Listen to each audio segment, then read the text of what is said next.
All right, here we are, I think. Okay, I'm hoping this is going to work out today.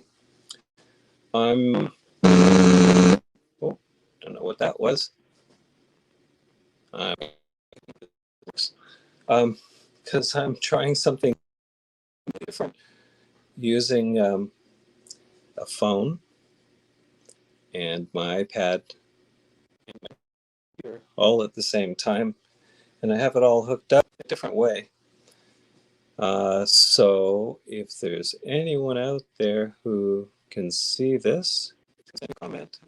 That would be great. Oh, there we are. Excellent. And super. Jerry, great to see you. Um, all right. I'm going to go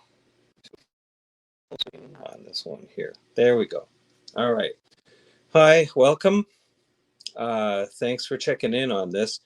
This probably will be, I'm hoping, will be one of the more interesting uh, segments or programs or live streams or whatever you want to call that, because it's uh, it's something I've wanted to do for some time, to show a lot of different tips and tricks and tools, whatever you want to call it, um, and I want to share that with you today.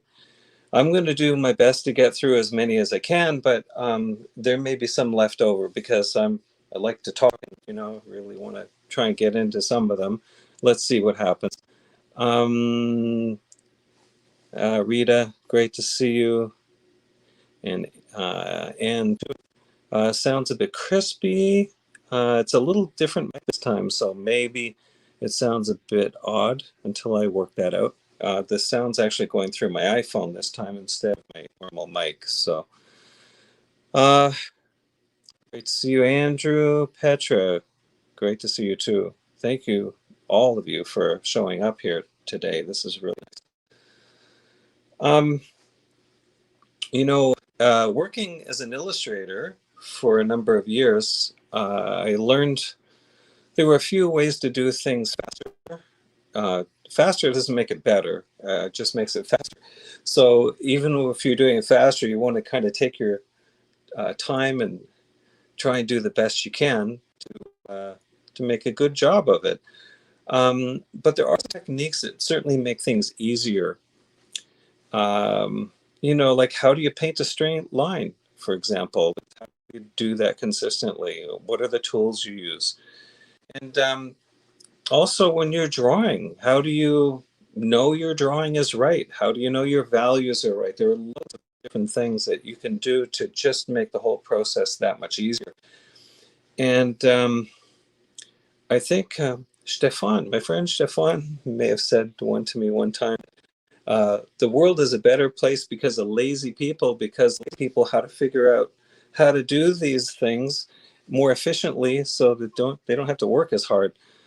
There might be some truth in that, but maybe it takes some energy to actually figure out how to make things work easier. So it's kind of a catch-22.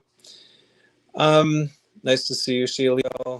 Um, yeah, and Barrington, Rita. It's Heike. Nice to see you too. This is great. Okay, I'm going to take you to, I'm going to go through a number of different things. And again, I'm going to try and get as much as I can, but I want to be thorough if possible, and at least give you, a decent idea as to how this works, how these different techniques work. How much painting I'm going to do, I don't know. We'll see. But what I'm going to do first is take you to, okay, let's take you to this screen. Okay, what you see now is, this is a webcam set up here, and an iPhone that's set up here. So you can see what I'm doing in this area. The webcam is not as good a cam, but hopefully you can see. Let's just pin that. Solo, there we go. All right. So if any of you know Charles Barg by any chance, If you know the book, Charles Barg, the drawing course, you'll recognize these images here. And I'm drawing. Really love to have some tools that make things easier to draw so that I know things are in the right proportion. There are a lot of different ways to do this. Just going to say hi to Sasha here. Great to see you, Sasha. So I've just got, I've taken a copy out of this book by, well, the Charles Barg book. It's a drawing course, and I think you can get this on Amazon. I recommend it for those of you who want to know a little more about classical drawing, because there's this idea of a plumb line that runs through the model. If you're actually measuring a model in front of you, and these, I believe in the book, are from plaster casts. So you run a plumb line through the center of, or even one side, doesn't matter. Just having a plumb line, which is basically back in a weight hanging from a string. And of course, gravity pulls that string really straight and gives you something to line up with every time. You close one eye and you use that as an anchor point in your drawing. And if you put a plumb line down in your drawing, then what you can do is you can measure from the plumb line over to, say, the cheek bone here, or jawline, over to the ear, where the eyes line up in relationship to the nose. You can get all of those measurements using, typically, using like a pencil, and you would hold your pencil. I've got a pen here, but it gives you the idea. Using your thumb, you can measure and see how far these dimensions come up and down from each other, or how far across from that plumb line. And that's a way that you can draw things accurately. I want to show you this. I may have shown this in a previous live stream, but this is called a proportional divider. And this is such a neat tool. In fact, I think what I'm going to do is just show you this way, because the camera's a little better here. So this is a proportional divider. And what's really fun about this is that if I have a, say my model, imagine we're in a room, I can measure the height of my model. And on my page over here, I can put these two marks down, the height of my model. Let's say if I'm doing a portrait, let's supposing their face is that big in the background and behind, I can mark my page, and that's going to give me the height from the top of their head to their chin. And of course, every time I move that measurement, it's proportional to the one on the right. So the other thing you can do is, let's say you're trying to draw a tall building. Well, let's say the building in the distance, and I want to put it on my page. I can just hold it on the other side of my page, and that's going to give me the measurement that I need. So this is a very moving this orange, I don't know what to call that, this little thing, orange thing. Let me just do this. I'll show you how this works. So I can take this little button out and slide it into a different part of this divider. And I think I can put that even from the other side if I want to, if I'm not mistaken. It'll work either way. Yeah, so I can change my proportions dramatically. And you can see how that works. I recommend this. Baird, you work this with this tool. That's great. It's very, very handy to have because you can take a photo and just measure everything up accurately. So that's one of the great measuring devices. I like it a lot. And it works particularly well if you're trying to make something larger or smaller. This here is something I found in an old, an old kit I used to use for a geometry kit. That's what they called it. And this is a little bit more awkward, but it's very accurate because you actually have to screw this back and forth, to change your measurements. But again, it's very accurate. So I can measure exactly my proportions if I want to, or I can hold that up in front of me if I'm, in a class, very carefully, keeping one eye closed in the same position every time, and I can make my measurements on my drawing paper. And this is a very simple little tool, again, from the old geometry set. And I can use this for measuring, how far is it to the chin and so on. And I just make my marks and, keep these things lined up along my plumb line, making sure I'm aware of my center point or wherever that plumb line is.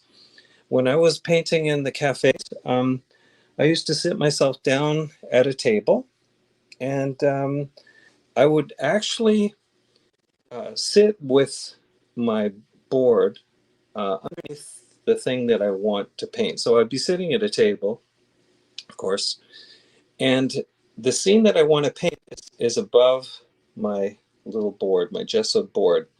And my gesso board is in a little box in front of me.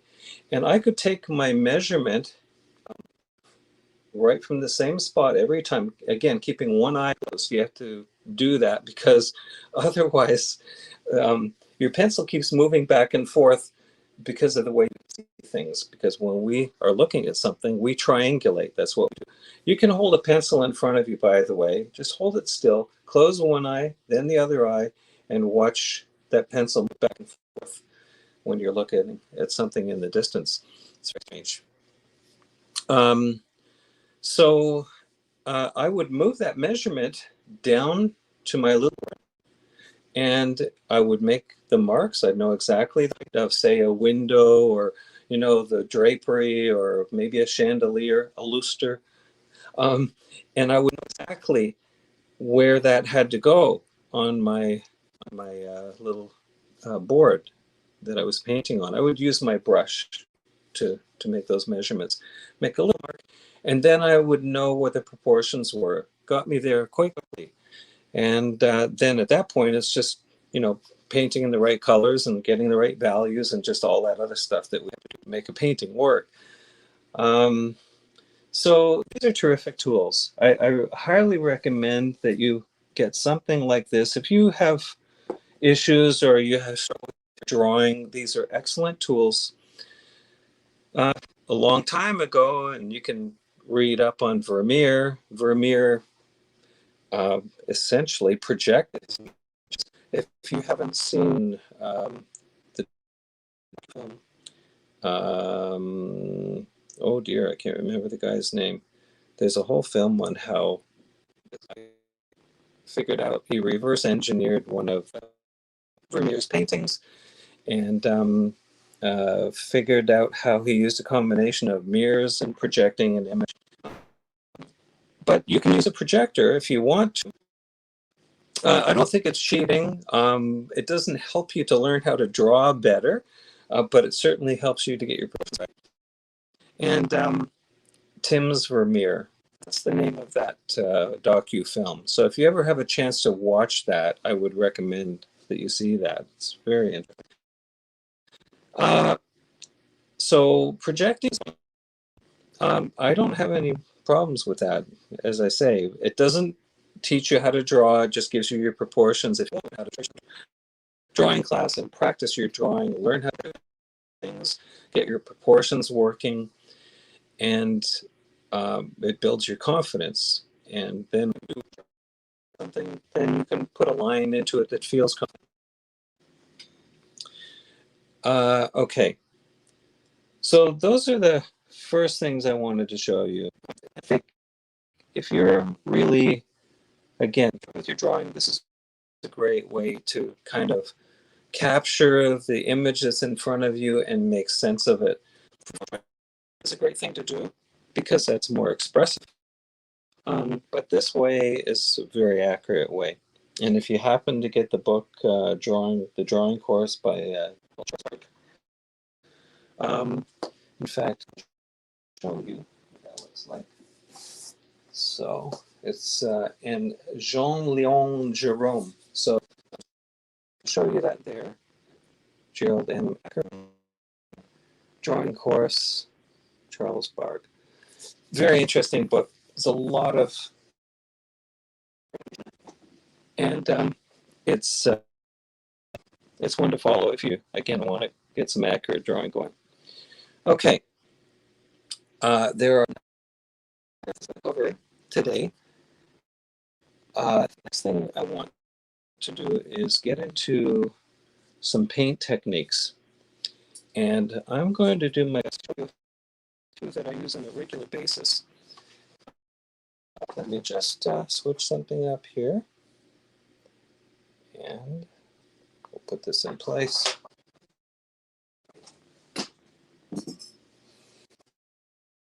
Okay.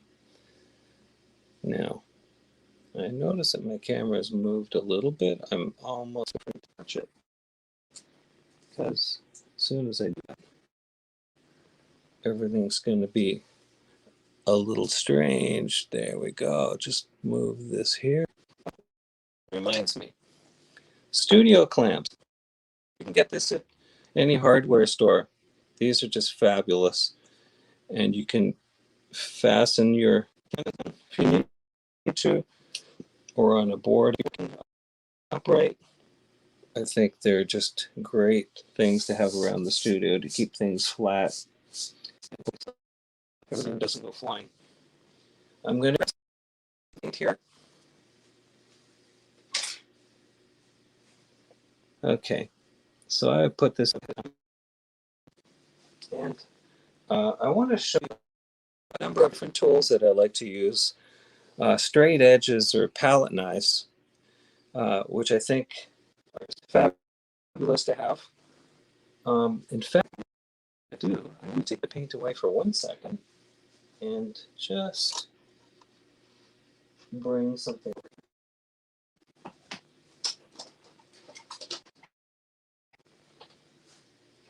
There we go. There's like a whole tray of you can use here. All right, I've even got a fork out here. I'm going to show you how I use some of these tools. I'm going to bring the paint back. I have a very large straight edge here, which is something you might use, plastering walls and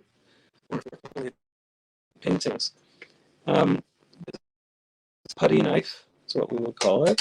And this is a very handy little straight edge, great for mixing your paint up. And again, this is just a larger version of it right there. And it's a great tool for painting straight edges with as well. Listening here, I'm getting a bit of interference, but it's my line. I'm hoping you guys can hear me okay. Let me know if it's really awful. Again, new stuff today. So these are rubber. They're sort of paint movers, I would call them. Something like this, like a spatula and that's quite handy for painting with as well. And of course, different paintings. These are larger ones here, which I'd use in the studio more. This is a smaller one. This is typically what I use, the size that I really like. Copy, Andrew, sorry. Yeah. Hoping you guys can understand me well enough and see well enough to see what I'm talking about. And yeah, just a little knife. Okay. I'm going to get some paint out again, and I'm just going to show you how to paint with these things.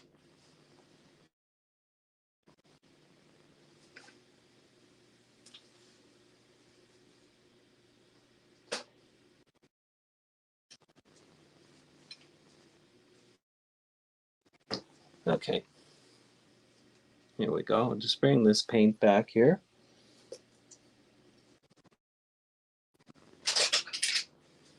Okay. Hi, Daniela. Nice to see you here. Thanks for joining us. This is great. Okay. All right, here's your typical palette knife. And I really like to mix my colors up with palette knives because it keeps your color really clean. And it's always important to, between colors, to wipe your palette knife and make sure that uh, when you take a brush and you take a color and then you pick up another color, the problem with that is that it, unless you really in between colors, you end up making, well, mud. You know, you end up with kind of muddy color. So the palette knife gives you the advantage of clean. So if I take this, I'm going to make a here. Just take a bit of that yellow. And I clean my palette knife off. I have that paper towel right in front of me here. Clean. And then I can go back to my blue and just put a bit of blue into this, see what kind of green I end up with.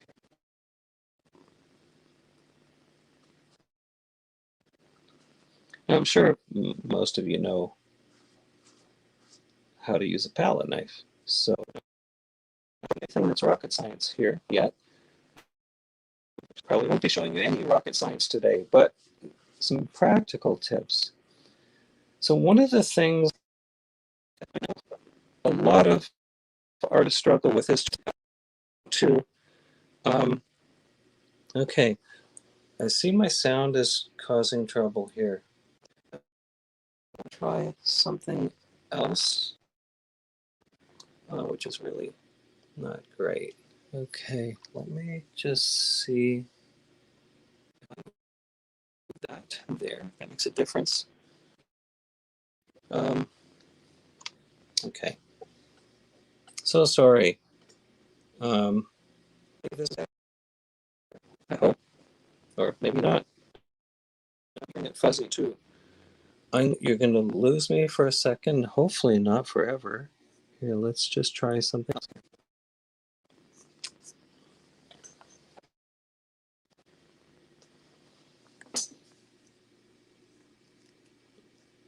Okay. So it's not. I still have kind of some fuzzy stuff happening here. Okay, but there's one less line attached to it. Oh boy. Okay. Let me know if it's still really awful, and I can try and do this hooked into this because the mic is actually going through my phone. So, all right. With a green, I'm going to make that a little green, just a little bit darker.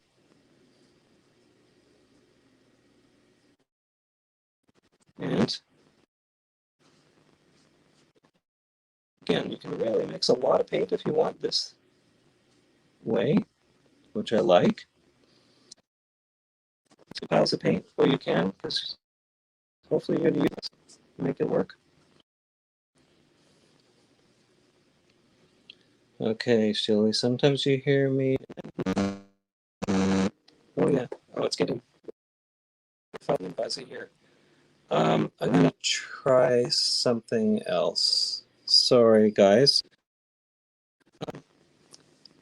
Let's just see. I'm going to pull this. I'm going to this other device. Okay. Oh yeah. That is weird. Now that's all really echoey. Oh, that's really, really bad. I'm so sorry. Oh, that's awful. Sorry.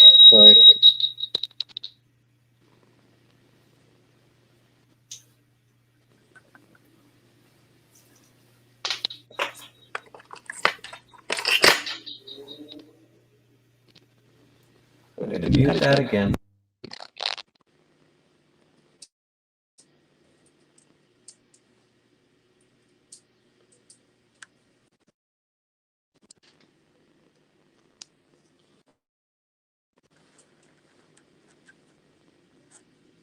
Okay. Hello? That's how that sounds. Um, wow.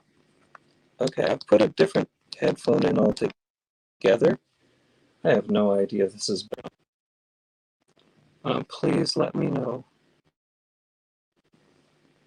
Maybe the bit rate's too low. Could be. Well, great. I'm doing everything I can try. And I'll be back in 1 second. Sorry.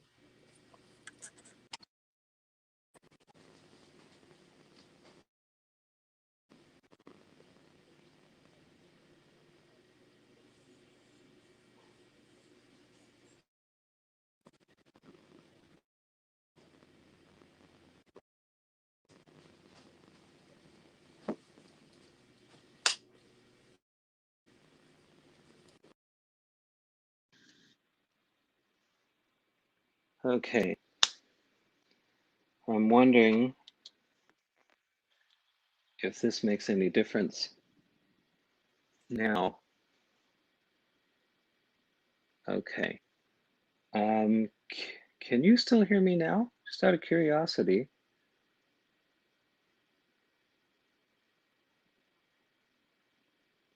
No difference. I see the sound distortions are still there. Take your time. Thanks, guys. You're pretty amazing. I may have to do something. You can hear me better now? Okay. And that's clear? Okay, excellent. Okay, I'm happy to hear that. It's so weird because I actually can't hear myself now, which maybe I don't need to do. So if for whatever reason you can't hear me, please, post a little note, say, Andrew, this really is awful. Do this next week. Okay. Um, all right. Thanks, guys. Really appreciate your patience. Thank you. Okay. So what I'm going to do now is just take this color that I've mixed up, and I want to show you a technique with palette knife, a couple of techniques. When you're working with a palette knife and you want to have control, it's really important to flatten out your paint like this. Just really keep it flat, because that way you know how much paint you're picking up. I'm going to show you, let's see if I can make this work here.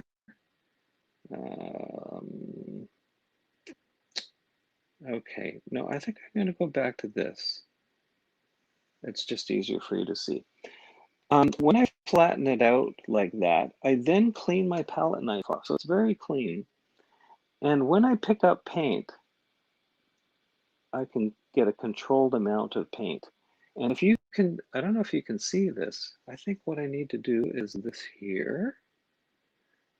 Let's just do this. Oh, I'm going all over the place here. Isn't this wonderful?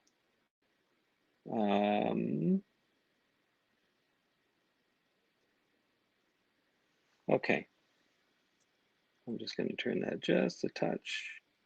This is the phone. So in theory, this should autofocus so you can see this properly.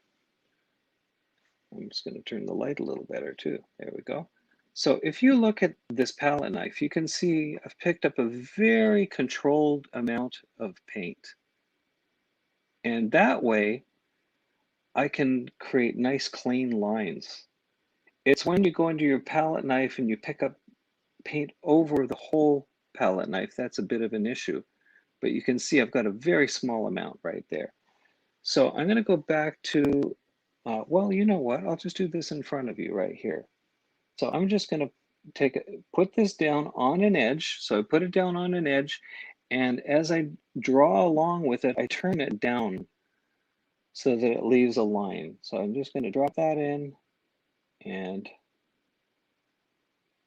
you can see I'm just slowly turning my palette knife down, and that straight edge gives me a guide. I can get a beautiful clean edge like that.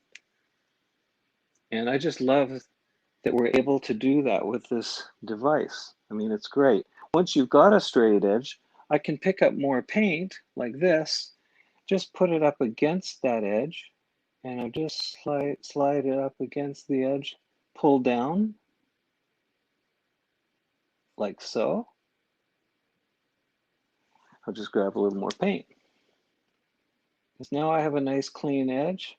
Now I can paint up against that edge and have real control. Sometimes you want a really crisp edge and sometimes you want a broken edge, like that. And that's a really nice way to do that. Very, very simple. Super simple. But a little bit of practice. So it's good to practice with this. The other thing that's really neat about a palette knife is it's good for taking paint away. So, you know, as good as it is for applying, it's also good for taking away. And when you take it away, I can still leave a straight line because I'm going to come from the clean area down through that paint. And I'm going to take paint away. Again, clean my knife off. And I can do that as long as I'm coming from the clean area here into the paint, I can take paint away. And you can see it leaves a nice straight edge.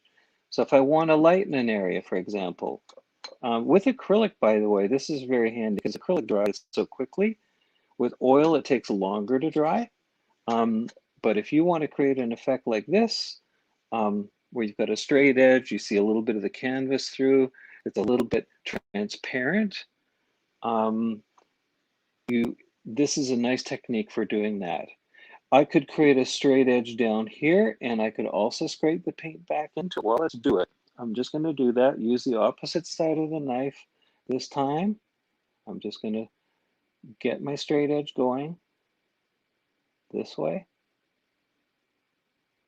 I'm just turning the knife down, and I can go back into my paint and squeeze the paint up against that straight line, pull it away. Not being as careful on this one.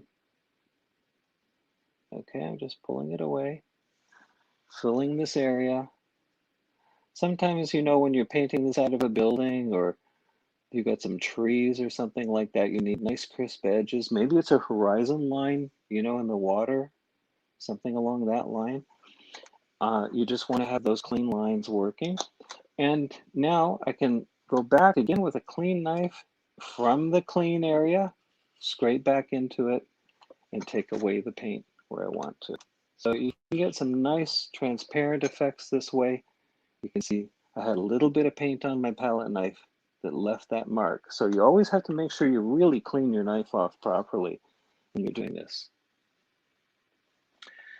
Nice technique. Thanks, Jan.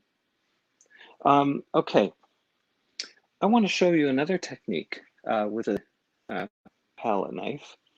And this is what I would call scumbling. So I'm just going to take some of that green here. I'm just going to put it here, and I'm putting it on thicker this time. In fact, I'll put a larger area. Now, scumbling for me is just basically making circles with your palette knife. You can use both sides of the palette knife to get all the paint down that you want to. So what's the point of this? Well, we don't often think about palette knives being a tool for creating softness. Usually we're looking at, you know, hard edges and maybe putting a lot of paint down. But let's see what happens when we take another color and start to marry them together by scumbling. So I'm just going to take that bright yellow that we see there, and I'm going to do this. Now, a little bit of patience and a little practice, and you can get some beautiful transitions. I'm going to take that yellow and move it. Again, this is a little easier with oil. You can do it with acrylic. If you're doing this with acrylic, then maybe you want to have a little bit of retarder in it, something that slows the drying time down. Sometimes you can add a little bit of water into it. But I can get some beautiful transitions. I'm going to go back, grab some more yellow here, and just start to transition this over into another color. So this is scumbling. That's what I call that. You're mixing colors as you go and just adding another color in to the side of it. in circular motions, like so. And there's no limit on the number of colors you can do this with. I'll just grab some white because I want to lighten that a little more. And I can get a very soft, light transition into color. Believe it or not, this is one of the ways that I like to paint when I'm doing clouds, for example, because clouds have all these transitional shapes and lights and shadows that are very subtle. There's no reason why I can't go back in, grab a little bit of the darker color, and bring that into another side. And you can see what happens as soon as you do that. As soon as you start working in circles like this, it gives you a chance to create beautiful, soft passages without strong edges. Okay. Okay, so that's scumbling. Now scraping, I've shown you how to scrape this out here. Sometimes what you want to do is you want to bring a color through another color. So if I want to do that, I'll use my palette knife to scrape out an area like this carefully. Carefully scrape an area out. And that way, when I put a color over top, I know that that color underneath is not going to interfere too much with it. So let me just take a little bit of, well, I'll take white because it's just sort of the obvious one that will interfere typically. And again, I want to control the amount of paint that I have on my palette knife. So I want to flatten it out, clean off my palette knife, pick up the amount that I can control, and just lay it in very carefully over top of the color that's underneath. If I press into it too much, the color underneath is going to pick up through it. But if I'm careful, I can just lay that color in, and I get a nice clean edge there as well, without the color underneath interfering too much. Of course, if I want, and I don't like that, I can go in and I can just scumble away again and soften that down, which is kind of fun. Okay, so that circular motion. Now, if you want, this is another technique that I like also with a palette knife. Sometimes I want to introduce a color, maybe a stronger color. I'm going to bring in this blue here, and I'll put a fair bit down. And this time I want to take the edge of my knife, and I'm just going to put a motion to this, and I'm going to run my knife back and forth this way. And you can see what happens when I do that. I get these nice textures that happen across a color. So I can tone a color this way if I want to, and it leaves a nice texture in there. When would you use something like that? Well, okay, let's do something here. See if we can make some sense of this. I'm going to create, let's take a bit of blue and white together, and let's just create a sense of water. Okay, so I just took a bit of blue and white together. That's all I did. I grabbed some blue first, and then I took some white, and I went into that, and I'm just creating a wave, the sense of waves here. You know, I want to be careful that I'm not teaching you like Bob Ross here. This is just a technique that is very handy to know, but don't become too dependent on one technique. It's very dangerous to do that. Because then all of your paintings end up looking the same way. But this is quite a nice way of getting a sense of water happening. Again, back and forth with the knife in different directions. And if I don't like it, or if I want to thin it down, I can just pull the color away again. And I can go back over that with thicker color. Don't be afraid to use too much paint. You can always use leftover paint for other things. It's probably one of the best tips of all. If I want to soften things down just a little bit, I can go in with my palette knife and just rub it up and down a little like this, soften things in the distance, these colors aren't looking very nice together, all of these colors here. So I'm just going to straight that down. And that sort of brings me to another little tip. For those of you who are working in oil, the surface that I'm working on is a panel that has been painted with an oil-based gesso. And the oil-based gesso gives me a chance to really manipulate the paint a lot because it stays on the surface. It doesn't really stick very much.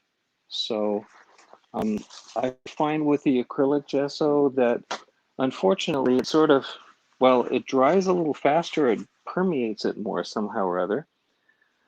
If I just take a little bit of clean Chez oil or paint thinner, I can take that right away. And just a couple of passes at this, and I can take the paint almost completely off. You see how clean that comes off. It goes right back to white. It's pretty impressive. Paper towel. Or if you are concerned about the environment, of course, you can always use like old cotton t-shirts or rags or whatever you have kicking around. A big fan of using that kind of thing also. So,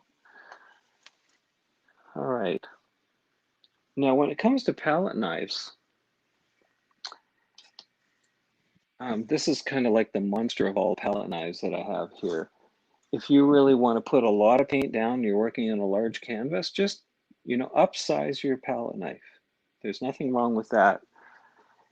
And if you have certain shapes that you want to, you need some straight edges, this is another great palette knife. Sometimes I'll just pick up a little bit of paint and just tapping it down like that gives me some interesting effects. That could be an effect if you wanted to use it for water. When you drag it, pull it down, drag it again, back and forth. And of course that would be green water in this case.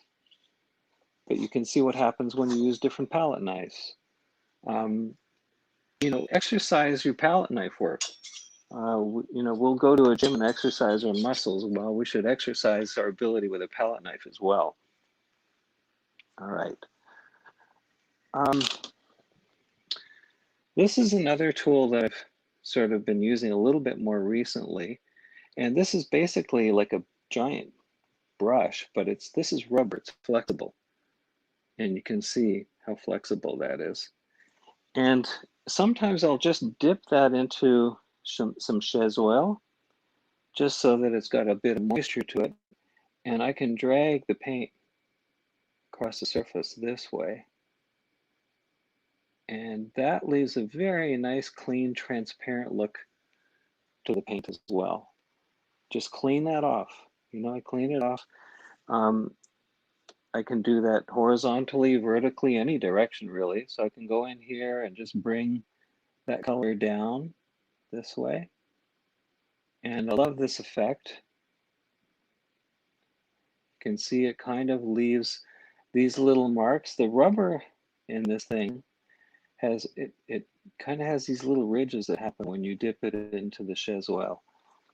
I don't know why, it's just the effect it has when you do that, when you dip it into the Chez oil. Maybe I'm not supposed to do that, I don't know. Anyhow, there it is.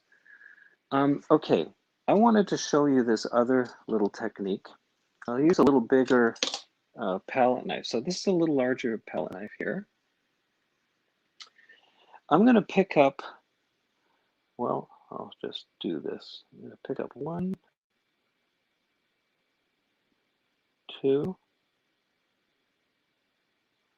3. I'm picking up 3 colors with the same palette knife.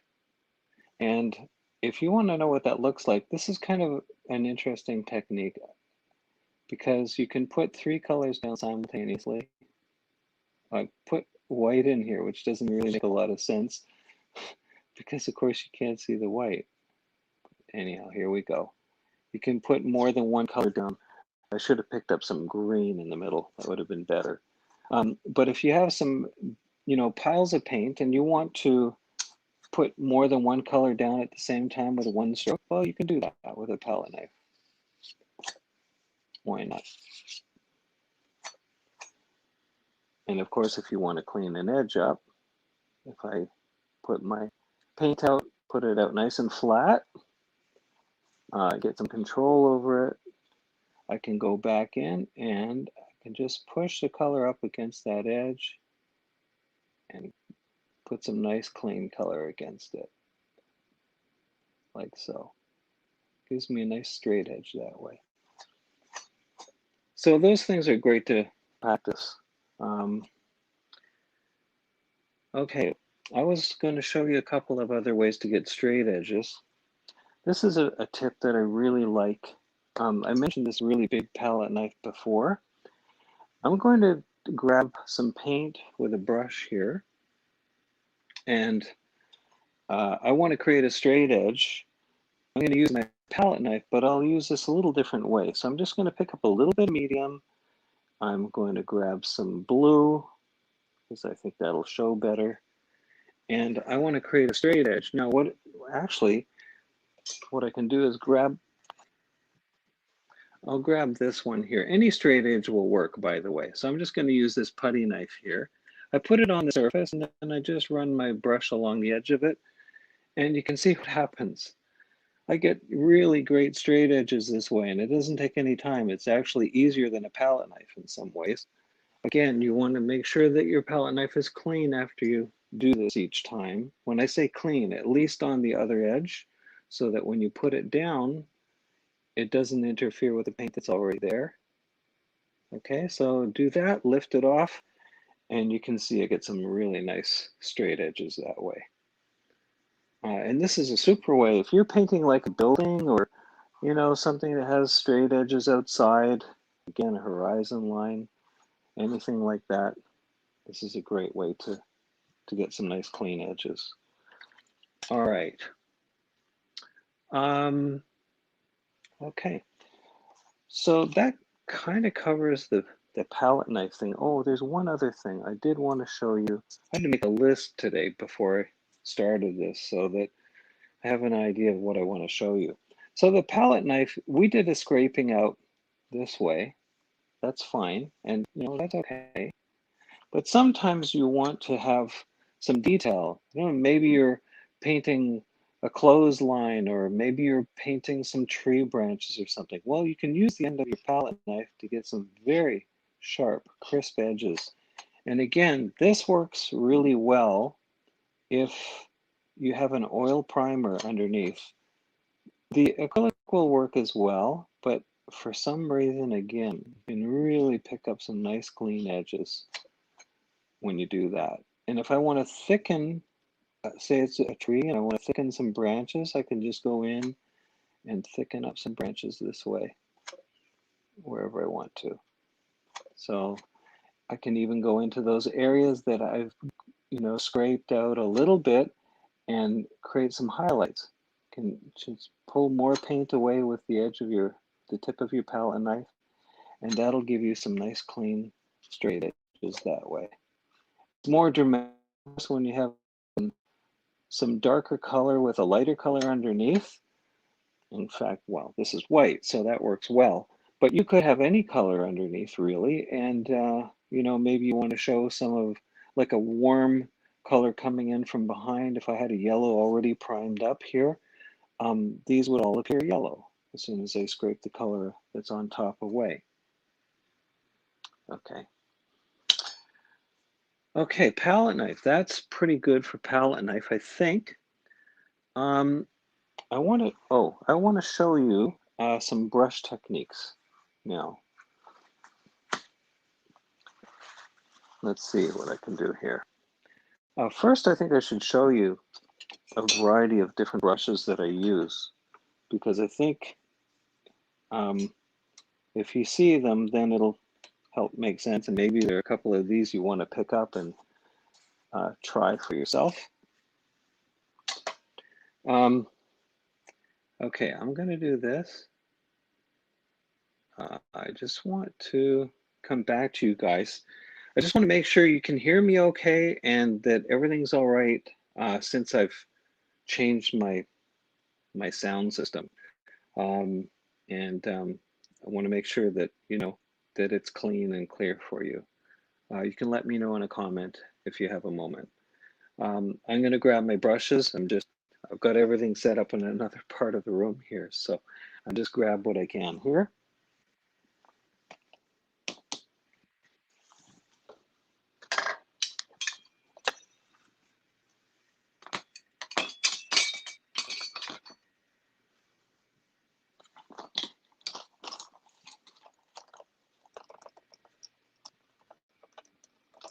Thanks, Rita. Thanks, Anne. So great. Thanks, Andrew. Appreciate. Okay, that's good. I'm glad that this is working better. Sometimes there are too many wires going all over the place, and they create all kinds of issues and problems. Okay, I'm going to go to this camera here, and you'll see that I put a bunch of stuff down here. When I was doing the palette knife thing, I didn't include this rubber one, this particular one, and I did include the big one. So you can get smaller versions of it, right? Let me just go back to this camera here. I think it's just better. Okay. I think before I even do anything else, what I need to do is wipe off a little bit of this paint because I want to show you some techniques. I'm going to grab some paper towel. Again, I love the idea of being able to clean a surface off, take the paint off a surface. I'm going to just use a putty knife here, get rid of all that color.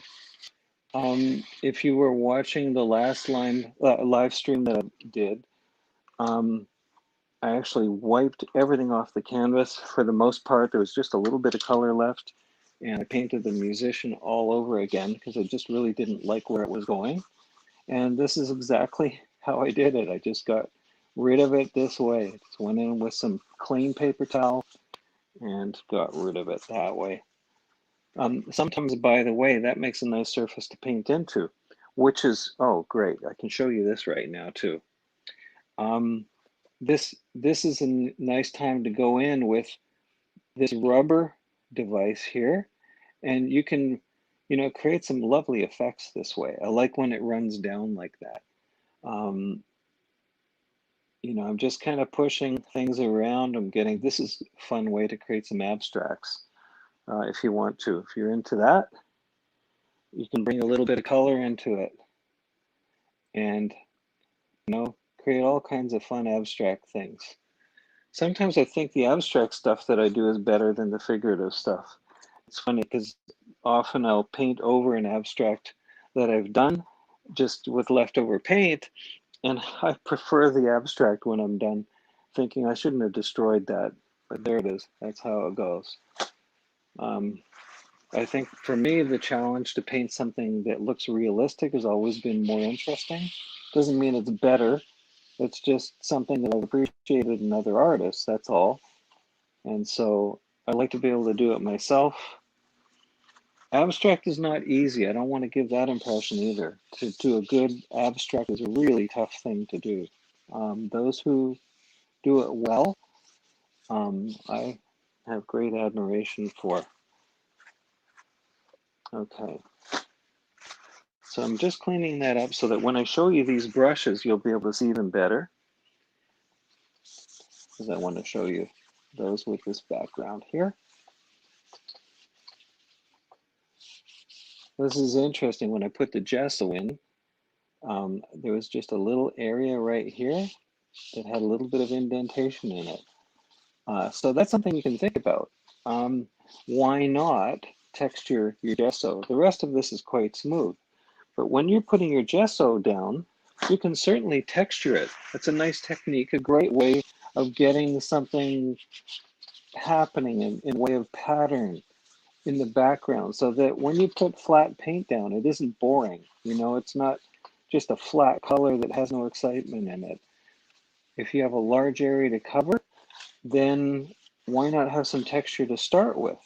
And as you know, I prefer to have some kind of color down already, and then I can paint into that.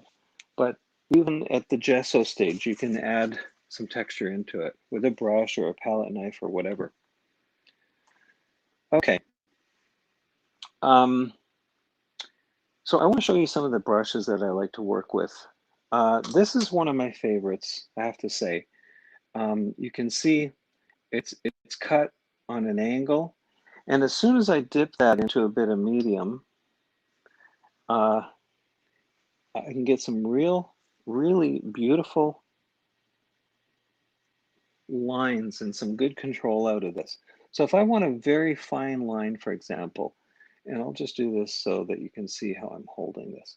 I'll just let this find its way down. Get some very fine lines this way. If I press into it more, I get thicker lines. And if I go really press down a lot, you can see I get some very broad lines. And I'm just pulling it away from the canvas as I come up, and you can see it sort of recedes into a very thin line at the top. This is a really fun brush to work with. I have a few sizes, a few variations of that brush. You can get them even smaller. And I bought these in India, so I don't know where to get them in, say, Germany or Austria or even in Canada. Um, I know I've looked it up. I can find it on some Indian sites. I haven't seen quite this brush anywhere else. I suppose you could take a brush and you could cut it down. I mean, that's an option. Kind of hate cutting brushes because you pay good money for a brush and then to actually cut it doesn't seem to make a lot of sense. However, having said that, I want to show you another brush, and this is a tip that I picked up recently from another YouTuber. I don't even know which artist it was. Maybe one of you guys would know. But this is kind of a cool brush. So have a look at this here. I'm going to bring this really close. And look at that. It's the craziest thing. And this was just a regular brush, again, a cheap Indian brush, but I did something with it. And those of you who cut hair know what these are. These are these scissors that thin hair out, right? So I just cut and thinned the hair out in my brush in layers so that I have at the top of it here, at the very top of it here near the ferrule, the metal part, it's thicker, it's got more substance. And then as it comes to the tips, it's very thin. So why in the world would I do that? Yeah, looks like a bad haircut, exactly. Why in the world would I do that? Well, I'm going to show you. I'm just going to bring a bit of color into the brush, and I want to create some fine lines, like something like that. It's really nice to do this because if you have to do this with any other brush, one of the brushes that will do this, by the way, is a Series 7 Winsor Newton watercolor brush or sable brush, but they're super expensive, and I would hate to have to cut one down. A Series 7 will do this if you get just the right consistency of paint on your brush. But again, the Series 7 Winsor Newton, they're very expensive. And when I say very expensive, I think a number 12 is probably about $500 or $600 Canadian, which would be about, maybe 350 euros, something like that. So if you can get a cheap brush and get a pair of hair cutters, you can get these beautiful thin lines. I can make it more fluid if I want to. I'm just going to go into some chaise oil and I can make this more fluid. I'm going to go into a little more and even more. And you can get some beautiful techniques. If you're actually trying to paint hair, for example, and the other thing is if I clean my brush out, I can take paint away using this brush as well. So I can get some nice lines running through something this way. I had to paint an underwater scene. Probably this is a tool that I might use. So it's really fun. Yeah. Easy way to paint hair for sure. Yeah, thanks, Rita. Yeah, it really is.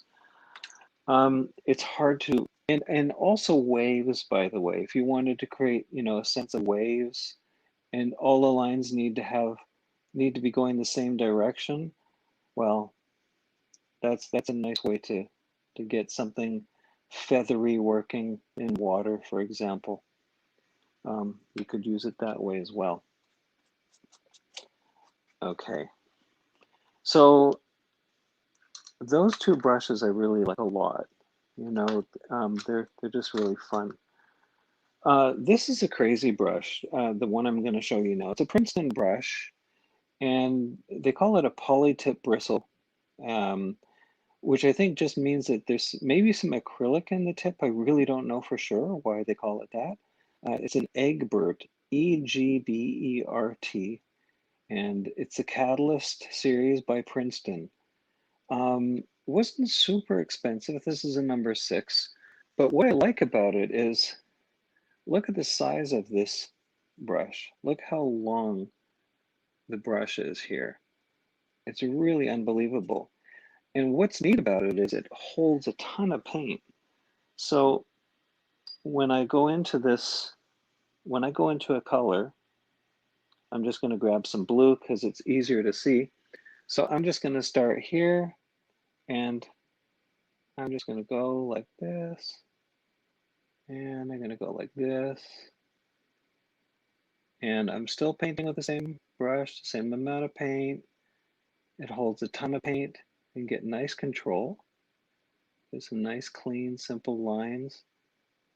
And I'm just going to keep going here. Now, I could actually probably almost cover the entire board with that, believe it or not. I mean, that's just, it holds so much paint. I haven't even started to get into the meat of the paint. Look. So if you're working with one color, and the other thing I like is that you can really push into it and get some nice textures this way. So it's almost like that feathery brush, except it's a little larger version of it. And I like when you put it down and pull it up again, you have these nice transitions that happen.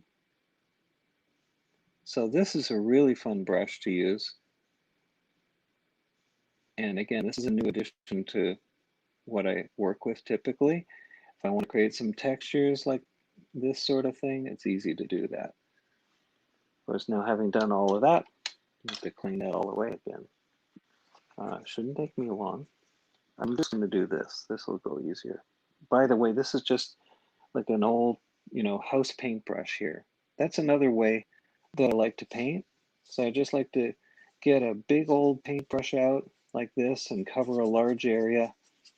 And if I want to clean areas out with it, I can, or if I just want to get color going, if I want to let the paint run down like I'm doing here, that's kind of nice too. I put this in the category of paintbrushes. Most of you will know what this is. It's just a piece of sponge on a stick, basically. And if I want to take away paint at this stage, I can do that. I can use that to soak up the paint. You can just place it down, like just hold it on the surface. Gives you that kind of texture, which is really nice. So if you were painting, say, a street scene and you want to get a sense of buildings going, you want to have a little bit of color in one spot and a lighter area on the side, then you can do that kind of thing with it. And you can pull it away if you want to, use the whole sponge. It's a really nice way of working as well. You can get some really fun graphic things going with this. Like if I wanted, again, if I was trying to paint some abstracts, I probably would be getting into more of these kind of tools. You can put paint on with it, of course. So here I am taking it off, but if I want to, I can actually put paint on with it as well. So I'm using this in a very watery way. And by the way, speaking of watery, if you're working with watercolor, this is also a very nice tool to work with for watercolor. I like using it on watercolor paper. So you can see what that does. And again, I put that in sort of the category of paintbrushes. We're used to the typical filbert brush, so we say. So using a brush to take away paint is just as valid as a brush to put on paint. So if I just take a clean brush like this, a filbert brush, and again, this is a Princeton. I like their line of brushes. This is a Princeton Aspen brush. They're not paying me to do this. I just am showing you this. So I can go in with a filbert brush and I can take away paint just as easily as I can apply paint. And sometimes transparency of color is just as exciting as putting it in an opaque way. So there are lots of different techniques with a brush. I can be very fine with this. So I can take a filbert brush, and that's one of the neat things. I can, really control the edge if I want to.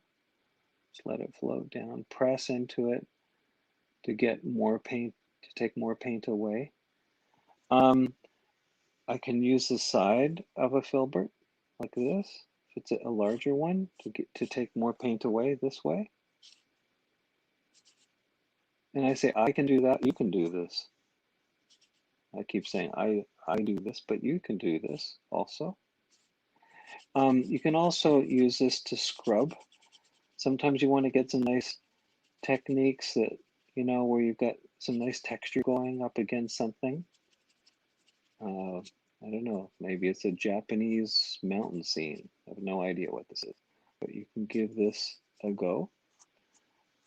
That's a lot of fun. And again, if your brush is clean, and I keep cleaning it off on paper towel, I can go back in and take clean color, or take the color away and keep it clean in behind, like that.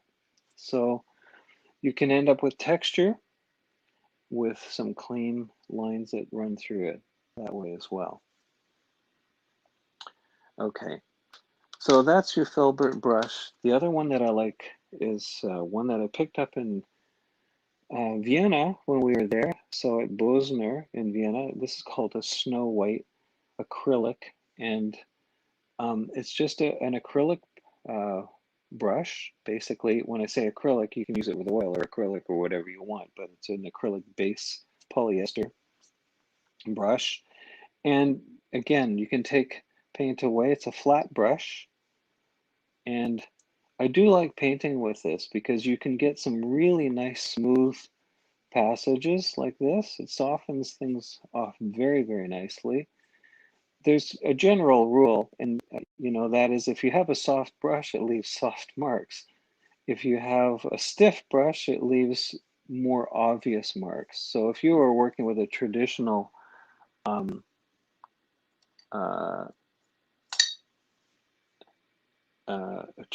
brush that has basically its pig hair, that's what this is, it leaves a different kind of mark behind. You can see that it's more defined. So this is a bristle brush, which is typically pig hair. And because it's stiffer like this, I don't get that smoothness that I do with a brush like this one here. And speaking of smooth brushes, excuse me, this is one I got here in Toronto. It's a white, they call it a Taklon, and it's interestingly made in India as well. But this is a very soft brush. This is like a makeup brush. And if you want to get really smooth passages, this is a neat brush as well. So I can just spread the paint around to a point where you don't even see brush strokes. If you go back and forth this way, if I go up and down like this, and then across like this, and then on an angle this way, and on an angle this way. If you keep doing that, you get to the point where you don't see any brushwork anymore. It's very hard to see it. It's a very gentle way of moving paint around to a point where it just becomes a flat, transparent color. And of course, it doesn't have to be transparent. You can do this with real, thick color as well.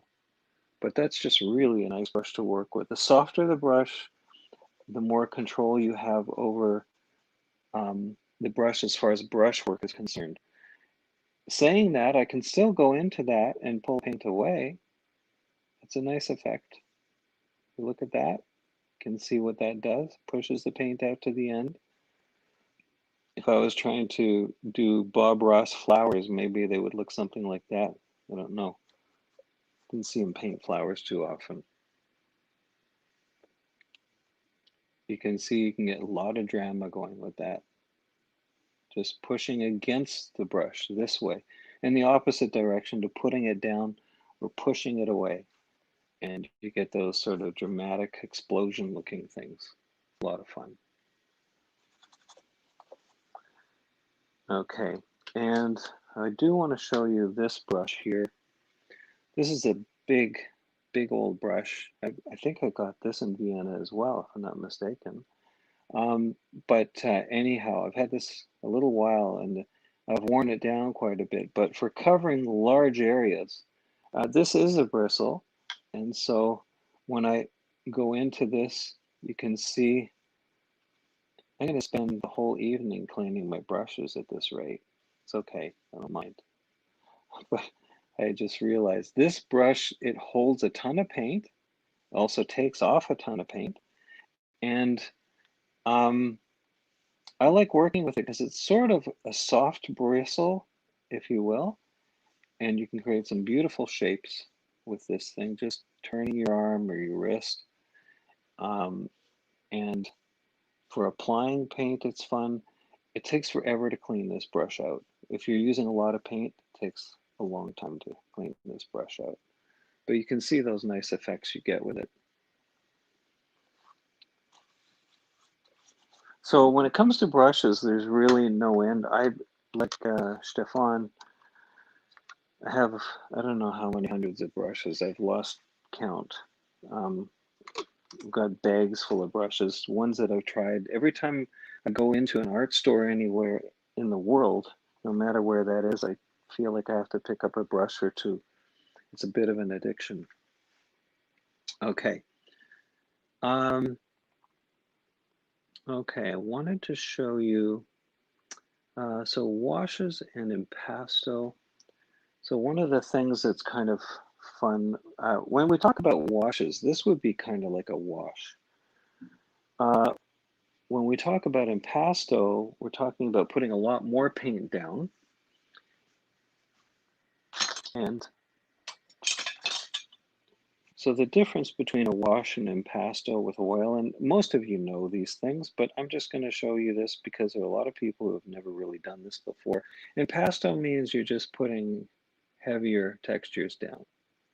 So you can cover over, this would be more like a wash, this would be impasto. So you're really seeing a lot of texture and dimension in the paint. And when you paint an impasto, you can put darker colors into lighter colors or vice versa, and you can see the beautiful textures that happen when you do that. The key is not to, muck around with it too much. Put your color in, leave it alone, and let the textures build. As soon as you start mixing it like this too much, then of course it loses its intensity, which isn't always a bad thing. Sometimes you just want to keep areas more intense, but just be, alert to the idea that the more you put paint into other paint, the more you mix it around, the less pure it is. So if you want to keep an area really bright, of course, really clean, then you don't mess with it. You don't let the color from underneath bleed through it. With impasto, like the other kind of paint, again with oil, or acrylic if it's still dry, you can take it away again. So I can just take that away with my palette knife. Again, the palette knife is such a handy tool. A combination of these tools, you can get pretty much any texture you can imagine, really. All right. Okay, so I think that covers pretty much the brush side of things. I mean, when I say that, there are loads and loads of different ways you can use brushes, which I didn't show you this. You can use the back of a brush too. So if you want to scrape shapes out using the back of your brush, this isn't very obvious. So let me just put a little more paint down. I'm going to grab some blue here because it seems to show better. I'll just put some of this down so you can see this better. And if you want to use the back of your brush, depending on the brush you're using, of course, you'll get a little thicker look. So I can take the back of my brush and I can do this sort of thing. Maybe you want to draw your figure in with the back of your brush, and then later on you can go back and just soften your drawing back a little bit, so you at least have some guidelines so you know where things are going to go. Or maybe you just want to have an effect like that that's very, very gentle. So don't be afraid to use the back of your brush also. There's nothing wrong with that. Okay. All right, on my list, I still have, oh yeah, okay, I want to show you. This is kind of fun. I think in my description, I might have mentioned a fork. So I want to show you how I paint with a fork sometimes. Not very often, by the way, but if you have some old forks or some plastic forks around, you can do this. So I'm going to pick up 3 different colors. So I'm going to try and do this so you can see what I'm doing. I'm going to pick up a red on the back of my fork. You can see that. I'm going to pick up a little bit of yellow here, and I'll pick up some white here. Okay. Yeah, we use palette knives all the time. So why not use a fork too? So here's a way of painting with a fork. I need a little more yellow to make this work. And why in the world would we do this, by the way? I mean, that just seems ridiculous. But what I love about this technique is you get a lot of really cool texture, and you really do get some control over your color as well. If you have a really long fork, that helps, by the way. This is just a cheap plastic one. But you can see how those colors blend together. Maybe you're trying to paint some flowers. Maybe this is a giant flower or something like that. And I actually have painted with a spoon. I didn't bring that out today. It's not as exciting as a fork, for sure. But you can paint with a spoon. You can paint with anything. I always think that the best tools for painting are in your kitchen, by the way. And sometimes you can use a sieve. You know, if you want to get out a sieve, by the way, don't cook with the same tools as you paint with, or don't eat with the same tools. Not a good idea. But it's okay to use some cutlery in your studio. Why not? That brings me to another little thing I forgot to show you with the brush. So I want to do that. So you can see what you can do with a fork here. I don't want to go crazy with that, but at least it gives you an idea. Maybe this is a little too clever. I don't know. Maybe this falls into the category of tricks. Maybe it's not a tip, and I don't know if it's a tool, but anyhow, it's fun to try. You know, we give up on trying all of these different things as we get older. You know, in kindergarten or when we're really young, the teachers teach us how to make prints and stuff out of potatoes and use the edge of the top of a can, for example, or a lid, and we dip that in paint and it makes all kinds of nice marks. That's fun to do. Now I want to show you this technique. I think I might have shown this to you before, but it doesn't matter. Some of you may be watching this for the first time. I'm just going to dip into some white paint with a bit of medium in my brush. And in a perfect world, I should be doing this with gloves on, but I'm just going to show you. I'm just flicking the brush back and throwing some spray into this. And you can see how that works. I can lighten a whole area very quickly if I want to. That's just white. Or I can bring a color into it. Let's just do that. And again, if you need a little bit of chaise oil or a little bit of paint thinner in this to make this work very well. Getting the right mix is important. So test it on another area. But you can see how you can get almost like an airbrush look out of this. Any of those of you out there who know what an airbrush is and has ever used one, this is kind of a neat way of creating some soft passages. Getting some color in an area. Instead of glazing, you end up with very, very tiny little dots of color that has kind of a richness that I like. If you take a yellow and put it down and spray some red into that, again, flick red into it, you'll end up with a nice orange, for example. And of course, you can always take things out if you want to, if you don't like them. And in this case, I'm going to get rid of, oh, that's some fun there. Look at that. So we can mix those three colors together just by wiping through it. There's no end of playing with paint, by the way. You can just keep playing and playing with paint all day long. All right, so that's that spray technique. The other thing I know that I've shown you in the past, but Q-tips, so that's these things here. These are great fun to work with. So I'm going to take, let's say 5 Q-tips here.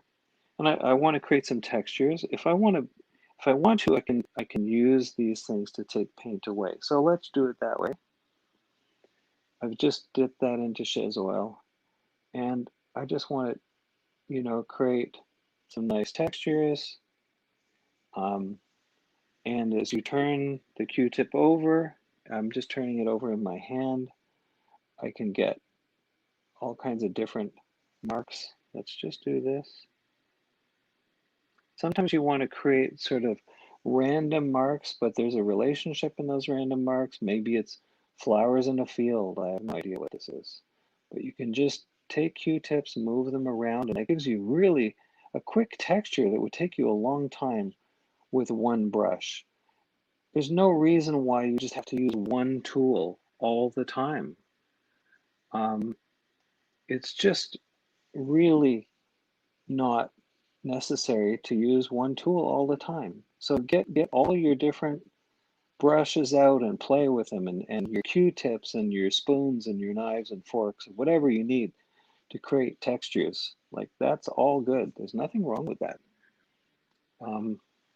Again, it's play. That's what it is. And if you do this kind of thing on a regular basis, you find out what you can do with textures, and it comes in very handy when you need to do that in the future. Okay, so I'm just going to scrape out here again. And I think what I'm going to do now is show you a really fun technique for painting with more than one brush at the same time. Underneath this, I've prepared a panel. Hopefully it's underneath here. I think that's where it is. Yeah. So this is some leftover paint.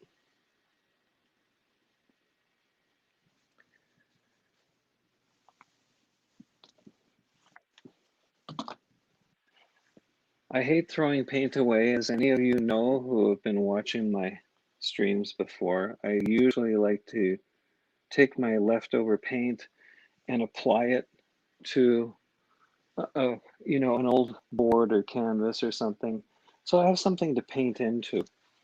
And one of the advantages of that is, of course, that you don't, well, you're not throwing a lot of paint away, but it also gives you a surface that's kind of fun to paint into. Now, I have no idea, really, I don't have any idea what this is going to be. I have some photo reference on an iPad that's above this, and maybe I'll do some trees here. I'm really not sure, but I want to show you this technique. A lot of um, a lot of my students want to know, how do you create an impressionist painting? And really, impressionism is this idea that everything is in a lighter value. It's they're not dark, heavy paintings. That's not what they are. They're lighter. They're full of color. If you look at Monet's paintings, for example, if you were to take a black and white photograph of them, you'll find that he doesn't use many darks. Now and then he'll put a dark accent in, but they're mostly above a value of 5 on a scale of 10. So with that in mind, um, what you want to do is try and keep your painting light in color. And you also, with Impressionist painting, there was this idea of working with intense color and neutral color, or a color that's toned down so it's not as intense. There was lots of white in their paintings, and very high key is what we would say, very high key. So if I'm going to try and produce something like that, I'm going to first take you to, how are we doing for time? Okay, not too bad. I'll probably wrap it up with this. There's still lots of things to show you. I might have to do another live stream to show you more techniques. And give me another reason to do another live stream. I'm going to go to to my palette again here. Oh, it went to me and my palette. So let's just see if I can do this. Well, I'm not doing this very well. Okay. I'm just going to go here to my palette. Oh, didn't mean to do that. I'm going to go solo layout. Here we go. All right. So these are the colors that I had down before. I'm going to mix up a couple of colors, and I'm going to show you a technique using multiple brushes to create the idea of an impressionist painting. First things first,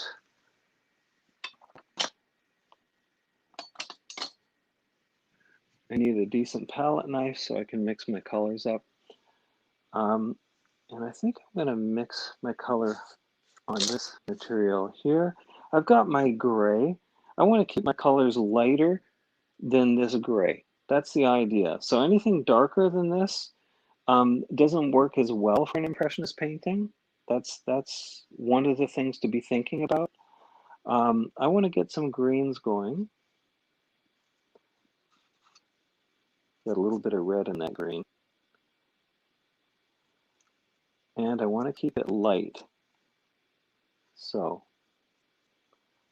a little more blue.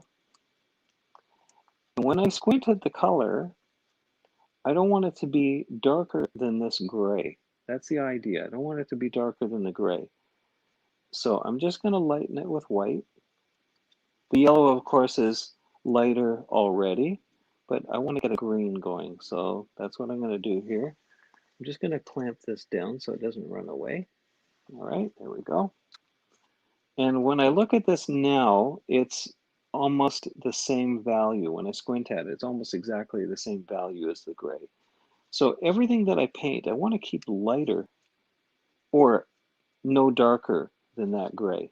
That's the idea behind this. So I'm going to bring a little bit more white into, I'm going to get a couple of different colors going here. Let's go into this blue.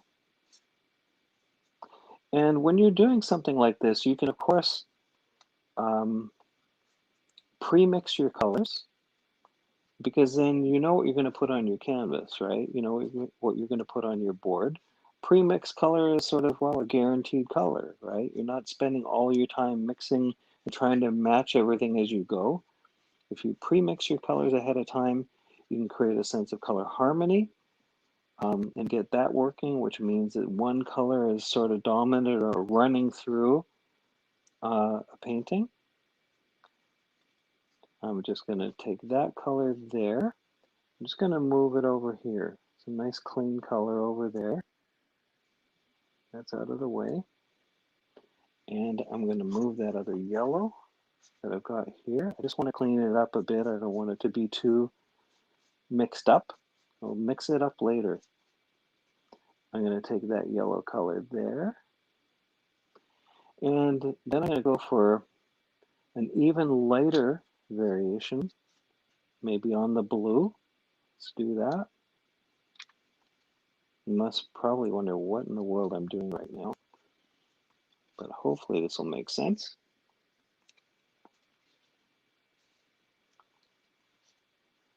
And this is probably one of the most dramatic and one of the most fun techniques that I know that I like to do now and then, because it's really easy to do, especially if you've got your colors mixed up ahead of time. It's really easy to do. It's very effective. I'm going to go even lighter than that. So I'm creating these really light colors against that gray, right, in comparison. This is like a very light green now, like a blue-green. So I'm going to put a little of that over there.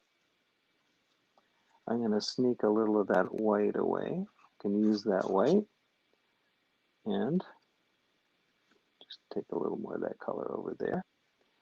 And now what I want to do is mix up a very light blue.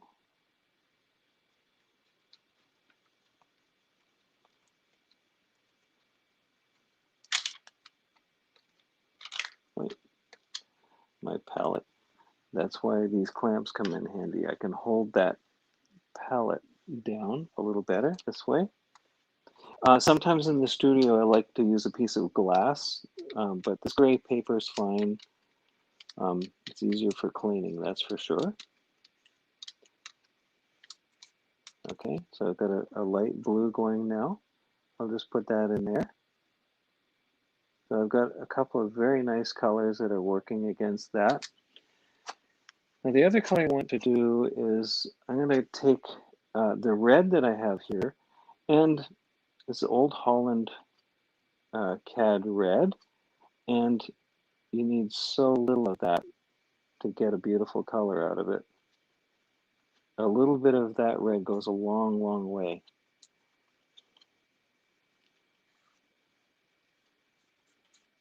And again, keep your color clean. I know there's some artists that will allow mixes to come, you know, as they're painting, they allow some colors to mix together. We can do that if you want to. I just like to sort of start this way, so I have an idea where I'm going.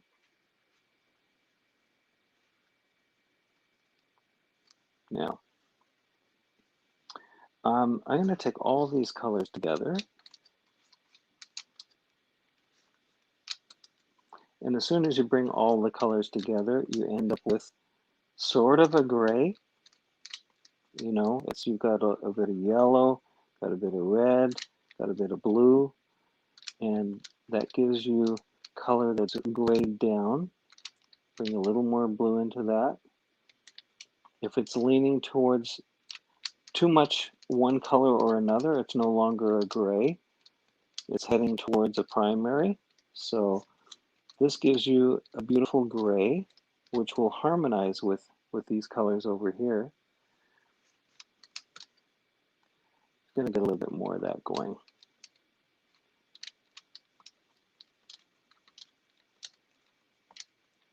So now I'm working on like a lighter gray. That's all I'm doing.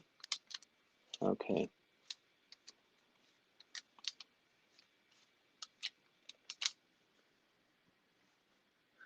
All right. Now, I'm going to take these colors and I'm going to show you a really fun technique for putting these together. Okay. This gray that I have, I'm going to come back to my this board here. There we go. This gray that I have, I can put in here anywhere. And as soon as I do that, you see what happens when I go over these colors here, it grays things down. It makes these greens and these other colors stand out a little more. And I'm just going over this. There's a bit of texture here. I really do like the texture.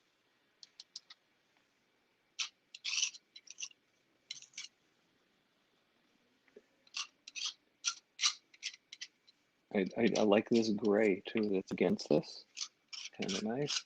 I can scrape through it if I want to let it be a little more transparent. If you look at Impressionist painting, typically the painting is put down in a fairly opaque way. They didn't get much into glazing. Some of them did a bit, but usually it was more opaque and the color sits on the surface. All right, that's probably good enough for now. I'm going to take, they barely or rarely ever used pure white, by the way. They would have some color in their white. And that could be warm or that could be cool. In this case, I want to bring in something that's a little warm. I'm going to do a little bit of mixing again on my palette over here, so bear with me. We're going to make something of this, hopefully.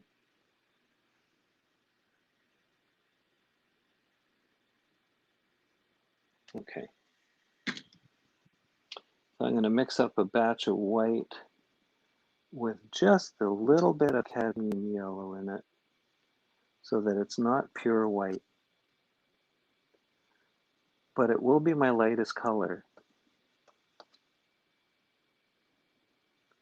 I could take it towards a pink even if I wanted to, but I'm going to go with a warmer white.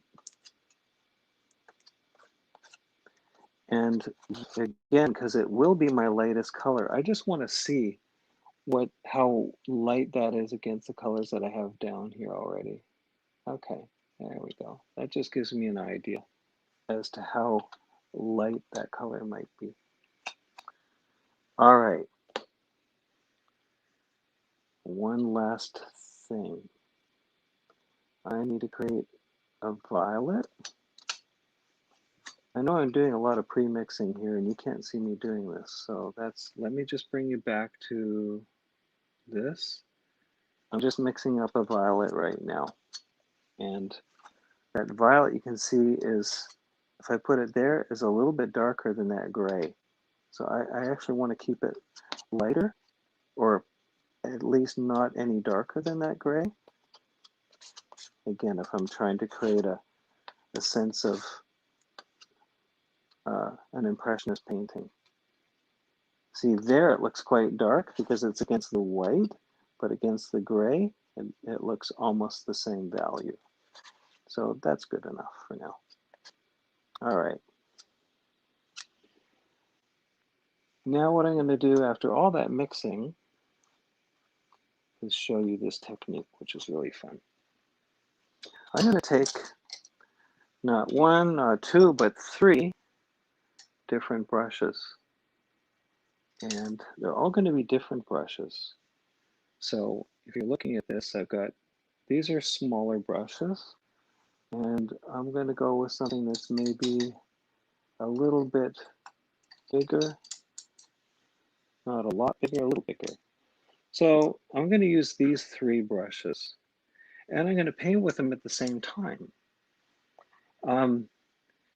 Sasha, you mentioned something about chopsticks. Well, this is like the closest that I can get with chopsticks. So let's see what we can do here. I'm going to go with this bluey. Actually, I wanted to get a little more red into this. I wanted to make it a little more violet. So I'm just going to do this. Sorry. I'm looking at my reference, and I think it just needs to be a little more violet.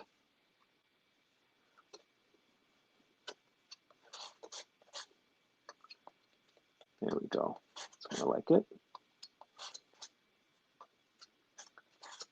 So I'm going to take the pink and the violet, and I'm even going to bring in a little bit of yellow. So the yellow, when I'm looking at my reference, I'm seeing more violet,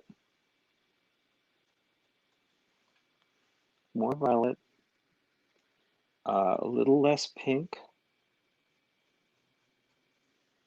and a little bit of the yellow. And I'm going into the pure yellow, which may be a little bold, but anyhow, let's see how this goes.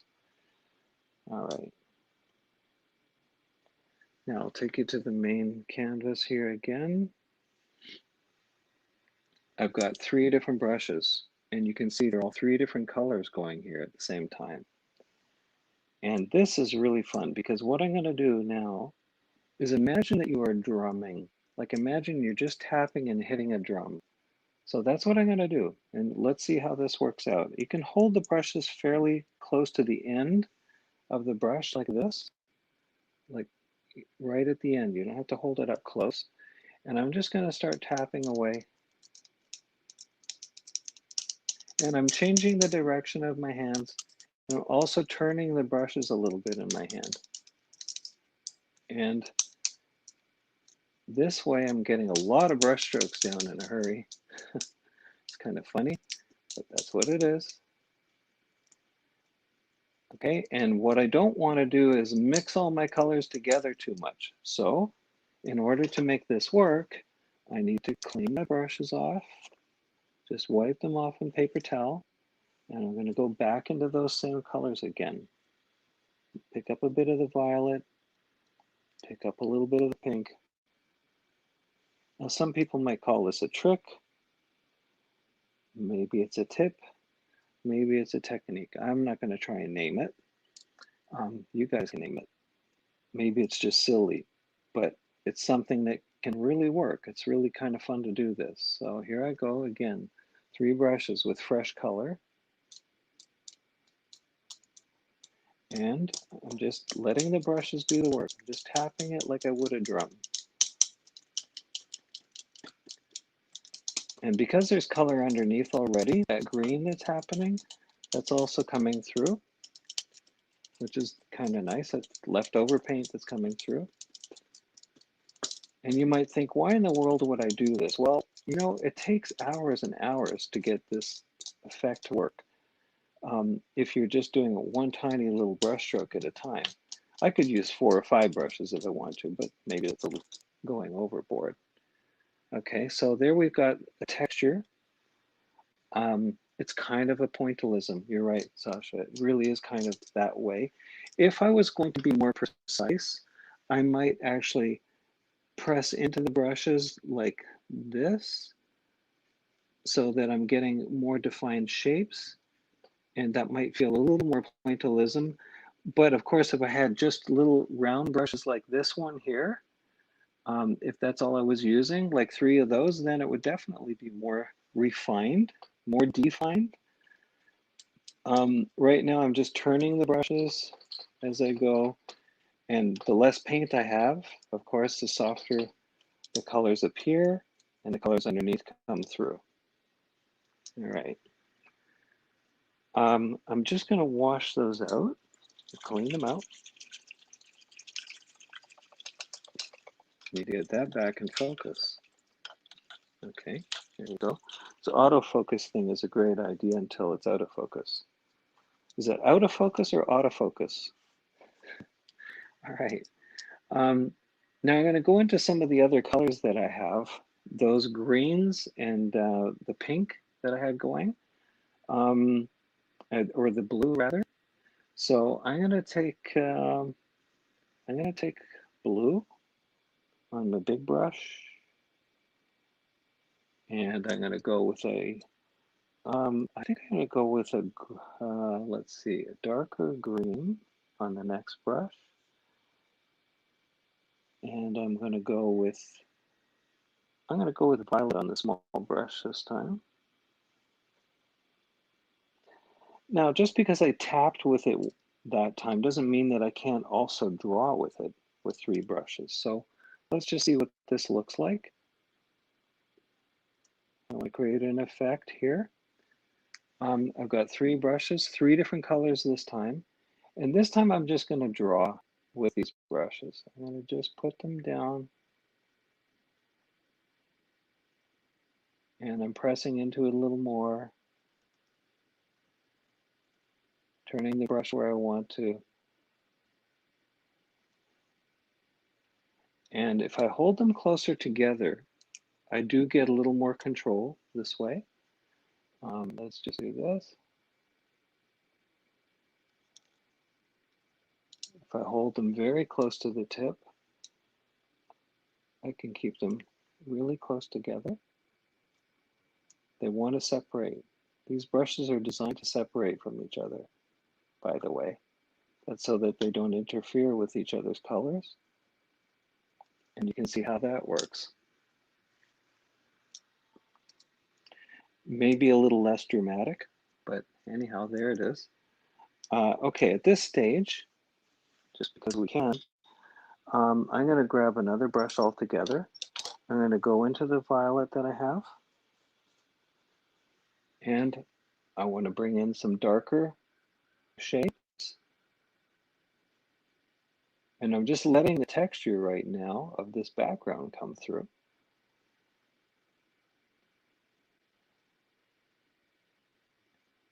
And you might see where this is going.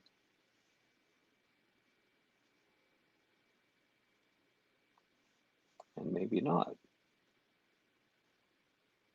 So what I really would like to do is I'd like you to have a look at this technique, try this technique, and I'd like you to tune in next week. Here we are, 3:48. I'd like you to tune in next week, and I'm going to carry on with this painting and show you where we can go with it.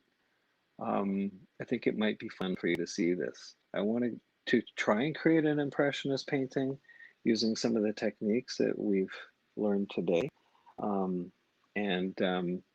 There are also some other tips and tricks that I can show you. In fact, there are a whole bunch that I still haven't done today. I'm looking behind me and I set out a whole bunch of things that I thought might be really interesting to show you guys.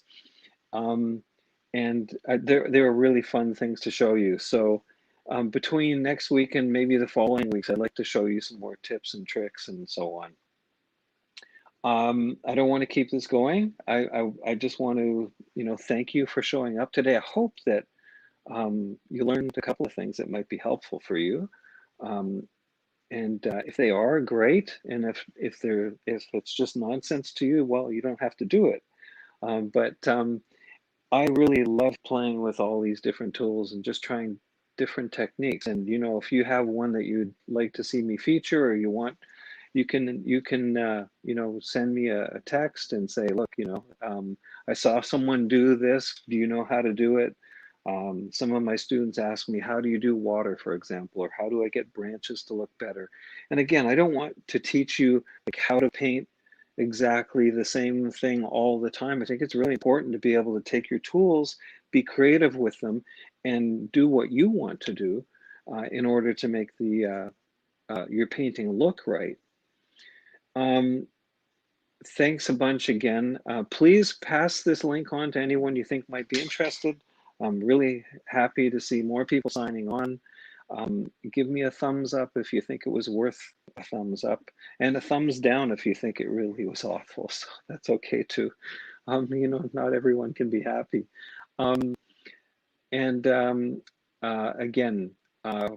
happy painting. Have a great week, and I look forward to seeing you next time. Sorry about the technical issues in the beginning. That was really a pain, but now maybe I've got it figured out. Thanks for being patient with me. And we'll see you next week. Be safe, be well, enjoy the nice weather. That's what's coming. So take care, and we'll see you next Friday. Bye-bye.